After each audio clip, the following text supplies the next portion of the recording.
అనకాపల్లి జిల్లా బుచ్చయ్యపేట మండలం పెద్దమదిన గ్రామంలో అకీస్ చెట్లను ఎటువంటి పర్మిషన్ లేకుండా అడవులను అక్రమార్కులు నరికివేస్తున్నారు. ఫారెస్ట్ అధికారులు మరియు రెవెన్యూ డిపార్ట్మెంట్ అధికారులు అనుమతి లేకుండా కొండ నుండి చెట్లను తరలిస్తున్నా ప్రభుత్వ అధికారులు పట్టించుకోవడం లేదు. ఎవరైనా పై అధికారులకు సమాచారం ఇస్తే తప్ప అటువైపు కన్నెత్తి కూడా చూడటం లేదు. సిబ్బంది కొరత వల్ల దాడులు చేయలేకపోతున్నట్లు ఫారెస్ట్ అధికారులు పేర్కొంటున్నారు. మీతో తీయాలి కదా అందుకని సార్ అదే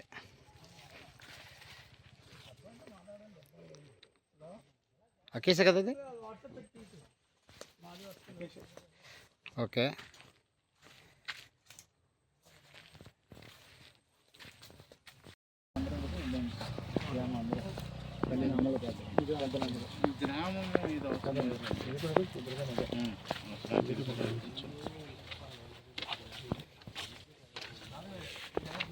తీసుకుంటండి రెవెన్యూ డిపార్ట్మెంట్ పర్మిషన్.